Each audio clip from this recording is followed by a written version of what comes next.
Hello beautiful peoples. स्वागत है आपका हमारे यूट्यूब चैनल पर। आज हम रिच डैड पुअर डैड किताब का थर्ड पार्ट पढ़ने जा रहे हैं। जिनको भी पहले के 2 पार्ट पढ़ने हैं और देखने हैं या सुनने हैं तो वो हमारे नीचे दिए गए डिस्क्रिप्शन बॉक्स में जाकर लिंक पे देख सकते हैं या फिर हमारे चैनल पर जाकर पढ़ सकते हैं। हमारा पार्ट 3 जो कि लेसन 1 का ही हमारा एक हिस्सा है। तो आइए शुरू करते हैं। चौथे सप्ताह के बुधवार तक मैं यह काम छोड़ने का मन बना चुका था। मैं काम करने के लिए सिर्फ इसलिए तैयार हुआ था क्योंकि मैं माइक के डैडी से पैसे बनाना सीखना चाहता था और अब मैं 1 घंटे में 10 सेंट की गुलामी कर रहा था। उससे भी बढ़कर उस पहले शनिवार के बाद मैंने माइक के डैडी को देखा तक नहीं था। मैं काम छोड़ रहा हूँ, मैंने लंच के समय माइक को बताया। स्कूल नीरस था और अब मेरे पास शनिवार भी नहीं थे जिनकी मैं राह देख सकूं, लेकिन यह 30 सेंट थे जिनकी वजह से मेरा दिमाग खराब हो गया था। इस बार माइक मुस्कुराया। तुम किस बात पर हंस रहे हो? मैंने गुस्से और कुंठा में पूछा। डैडी ने कहा था कि ऐसा ही होगा। उन्होंने कहा था कि जब तुम छोड़ने का फैसला कर लो तब वे तुमसे मिलना चाहेंगे। क्या? मैंने आवेश में कहा। वे इंतजार कर रहे थे कि मैं इससे उकता जाऊं। कुछ कुछ, माइक बोला। वे अलग तरह के हैं। वे तुम्हारे डैडी की तरह नहीं सिखाते हैं। तुम्हारे मम्मी डैडी बहुत बोलते हैं। मेरे डैडी शांत हैं और कम बोलते हैं। इसलिए तुम इस शनिवार तक इंतजार कर लो, मैं उन्हें बता दूंगा। तुम्हारा मतलब है मेरे साथ नाटक खेला गया है? नहीं, दरअसल नहीं, लेकिन शायद हो भी सकता है। डैडी शनिवार को बता देंगे। अब मैं माइक के डैडी का सामना करने को तैयार था। मेरे असल डैडी भी उन पर नाराज़ थे। मेरे असल डैडी, जिन्हें मैं गरीब डैडी कहता हूँ, सोचते थे कि अमीर डैडी बाल श्रम कानून का उल्लंघन कर रहे थे और उनकी जांच होनी चाहिए। मेरे शिक्षित गरीब डैडी ने मुझसे वह मांगने को कहा जिसका मैं हकदार था, कम से कम 25 सेंट प्रति घंटा। गरीब डैडी ने मुझसे कहा कि अगर मेरी तनख्वाह नहीं बढ़ती तो मुझे तुरंत नौकरी छोड़ देनी चाहिए। वैसे भी तुम्हें उस घटिया नौकरी की ज़रूरत नहीं है, मेरे गरीब डैडी ने तैश में कहा। शनिवार की सुबह 8 बजे मैं माइक के घर पहुंचा और दरवाज़ा माइक के डैडी ने खोला। बैठ जाओ और कतार में इंतज़ार करो, उन्होंने मेरे दाखिल होते समय कहा। फिर वे मुड़े और बेडरूम के पास बने अपने छोटे ऑफिस में गायब हो गए। मैंने कमरे में चारों ओर देखा मगर मुझे माइक कहीं नहीं दिखा। अजीब सा महसूस करते हुए मैं सावधानी से उन दोनों महिलाओं के पास बैठ गया जो मुझे 4 सप्ताह पहले वहीं दिखी थी। वे मुस्कुराई और सोफे पर थोड़ा खिसक कर मेरे लिए जगह बना दी। 45 मिनट गुजर गए और मैं आग बबूला होने लगा। तकरीबन 30 मिनट पहले दोनों महिलाएं उनसे मिलकर वहां से जा चुकी थी। एक अधिक उम्र का आदमी वहां 20 मिनट तक बैठा था और अब वह भी निकल कर जा चुका था। मकान खाली था और मैं यहाँ हवाई के उस सुहाने दिन एक सीलन भरे अंधेरे लिविंग रूम में बैठा था और एक लालची आदमी से बात करने का इंतजार कर रहा था जो बच्चों का शोषण करता था। मुझे ऑफिस में इधर उधर कागज सरकने की आवाज़ें सुनाई दे रही थी। वे फ़ोन पर बात कर रहे थे और मुझे नज़रअंदाज कर रहे थे। मैं उनसे मिले बिना ही बाहर जाने के लिए तैयार था, लेकिन किसी कारण मैं रुक गया। आखिर 15 मिनट बाद ठीक 9 बजे अमीर डैडी अपने ऑफिस के बाहर निकले। बिना कुछ कहे उन्होंने मुझे हाथ से ऑफिस में आने का इशारा किया। अमीर डैडी ने अपने ऑफिस की कुर्सी को घुमाते हुए कहा, मुझे लगता है कि तुम वेतन बढ़ाना चाहते हो या तुम नौकरी छोड़ने वाले हो। रुआसी आवाज़ में मेरे मुंह से निकला, देखिए, आप समझौते की अपनी शर्त पूरी नहीं कर रहे हैं। 9 साल की उम्र में किसी वयस्क से मुठभेड़ करना सचमुच डरावना था। आपने कहा था कि अगर मैं आपके लिए काम करूंगा तो आप मुझे सिखाएंगे। देखिए, मैंने आपके लिए काम किया है, मैंने मेहनत से काम किया है।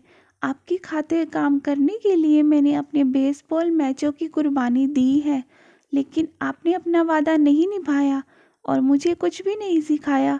आप धोखेबाज हैं, जैसा कि शहर का हर व्यक्ति आपके बारे में कहता है। आप लालची हैं, आप सिर्फ पैसे कमाना चाहते हैं और अपने कर्मचारियों की जरा भी परवाह नहीं करते। आपने मुझसे खामखा इंतज़ार करवाया और मेरे प्रति कोई सम्मान नहीं दिखाया। मैं छोटा हूँ लेकिन इससे बेहतर व्यवहार का हकदार हूँ। अमीर डैडी अपने घूमने वाली कुर्सी में आगे पीछे झूलने लगे। अपनी ठुड्डी पर हाथ रखकर उन्होंने मुझे एकटक देखा। बुरा नहीं है, उन्होंने कहा। 1 महीना भी नहीं हुआ है और तुम वही भाषा बोल रहे हो जो मेरे ज़्यादातर कर्मचारी बोलते हैं। क्या? मैंने पूछा।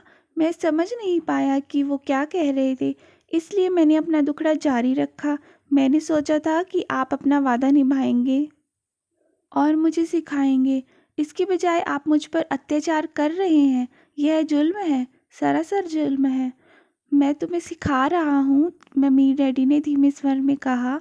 आपने मुझे क्या सिखाया है? कुछ भी नहीं, मैंने गुस्से से कहा। जब मैं चंद सिक्कों के बदले काम करने के लिए तैयार हो गया, उसके बाद से आपने मुझसे बात तक नहीं की है। 1 घंटे के बदले 10 सेंट। मुझे तो सरकार से आपकी शिकायत करनी चाहिए। शाबाश, अमीर डैडी ने कहा। अब तुम उन अधिकतर कर्मचारियों की भाषा बोल रहे हो जो मेरे लिए काम करते थे। ऐसे कर्मचारी जिन्हें मैंने नौकरी से निकाल दिया या जिन्होंने खुद नौकरी छोड़ दी। तो इस बारे में आपको क्या कहना है? मैंने पूछा और मुझे एहसास था कि कम उम्र के बावजूद मैं काफ़ी बहादुर दिख रहा था। आपने मुझसे झूठ बोला, मैंने आपकी खातिर काम किया और आपने अपना वादा पूरा नहीं किया। आपने मुझे कुछ नहीं सिखाया। कौन कहता है कि मैंने तुम्हें कुछ नहीं सिखाया? अमीर डैडी ने शांति से पूछा। देखिए, इस दौरान आपने कभी मुझसे बात नहीं की। मैंने 3 सप्ताह तक काम किया और आपने मुझे कुछ नहीं सिखाया। मैंने मुंह बनाकर कहा। क्या सिखाने का मतलब बोलना या व्याख्या देना ही है? अमीर डैडी ने पूछा। और क्या, मैंने जवाब दिया। इस तरह वे तुम्हें स्कूल में सिखाते हैं, उन्होंने मुस्कुराते हुए कहा। लेकिन जीवन तुम्हें इस तरह से नहीं सिखाता है और मेरा मानना है कि जीवन सबसे अच्छा शिक्षक होता है।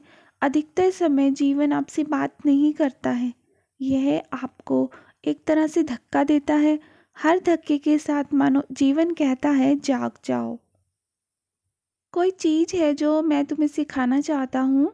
यह आदमी किसी बेसिर पैर की बातें कर रहा है, मैंने मन ही मन सोचा।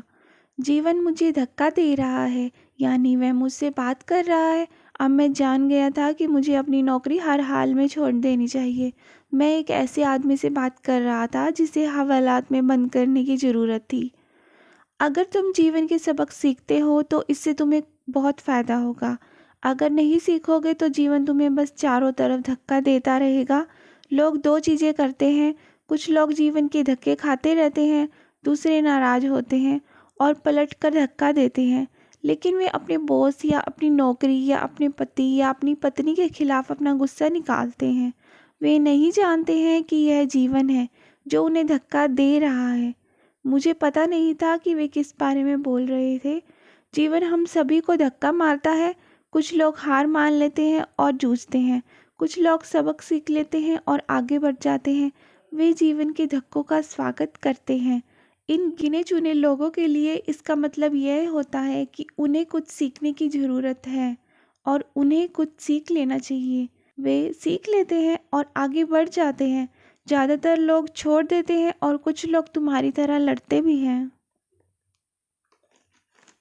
मेरे डैडी खड़े हो गए और उन्होंने लकड़ी की पुरानी जर्जर खिड़की को बंद किया जिसे मरम्मत की ज़रूरत थी। अगर तुम यह सबक सीख लेते हो तो तुम बड़े होकर बुद्धिमान, दौलतमंद और सुखी युवक बनोगे।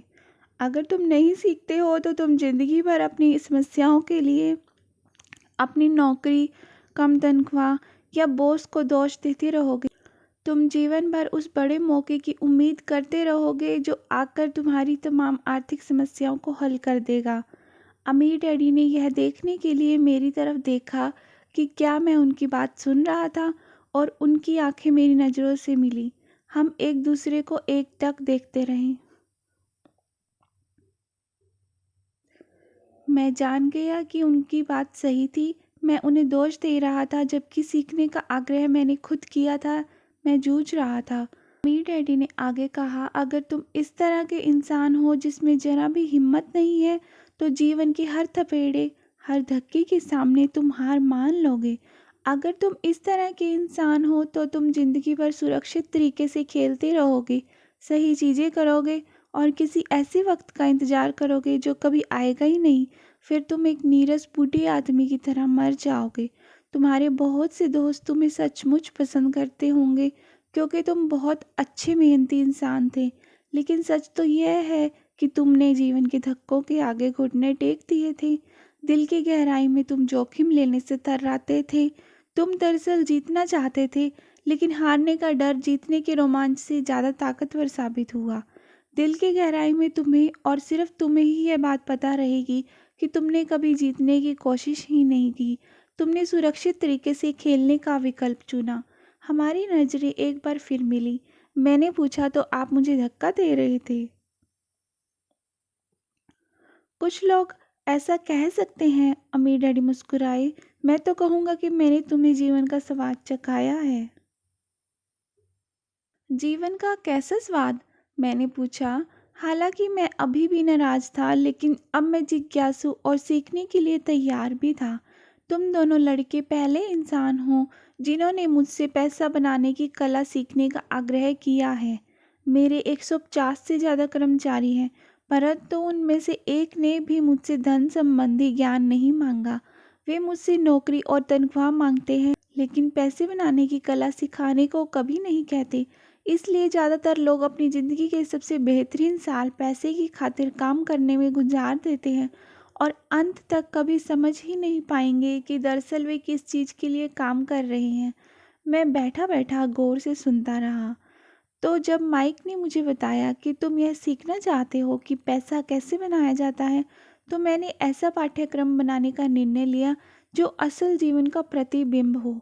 मैं बोलते बोलते थक जाता, लेकिन तुम मेरी बात का मतलब कभी नहीं समझ पाते। इसलिए मैंने यह निर्णय लिया कि तुम्हें जीवन के थपेड़ों का स्वाद चखाऊं, ताकि तुम मेरी बात सुनो और समझ सको। इसलिए मैंने तुम्हें 1 घंटे के लिए सिर्फ 10 सेंट दिए। तो 1 घंटे में सिर्फ 10 सेंट की खातिर काम करके मैंने कौन सा सबक सीखा? मैंने पूछा, यही कि आप लालची हो और अपने कर्मचारियों का शोषण करते हो। अमीर डैडी कुर्सी पर पीछे टिके और जमकर हंसे। आखिर वे बोले, सबसे अच्छा यह रहेगा कि तुम अपना दृष्टिकोण बदल लो। मुझे दोष देना छोड़ दो। यह सोचना छोड़ दो कि मैं समस्या हूँ। अगर तुम सोचते हो कि तुम्हारी समस्या मैं हूँ तो तुम्हें मुझे बदलना होगा। लेकिन अगर तुम्हें एहसास होता है कि समस्या तुम खुद हो तो तुम खुद को बदल सकते हो, कोई चीज़ सीख सकते हो और ज़्यादा समझदार बन सकते हो। ज़्यादातर लोग खुद को छोड़कर संसार के हर व्यक्ति को बदलना चाहते हैं। मैं तुम्हें बता दूं, किसी दूसरे को बदलने की बजाय खुद को बदलना ज़्यादा आसान होता है। मैंने कहा, मैं समझ नहीं पाया। अपनी समस्याओं के लिए मुझे दोष देना छोड़ दो, अमीर डैडी ने कहा। तो दोस्तों, आगे का पार्ट हम हमारी नेक्स्ट वीडियो में पढ़ेंगे और सुनेंगे। मेरी वीडियो देखने के लिए आपका बहुत बहुत धन्यवाद। इस किताब के पहले के पार्ट को पढ़ने के लिए आप डिस्क्रिप्शन बॉक्स में दिए गए लिंक पर जाकर देख सकते हैं। Thank you very much.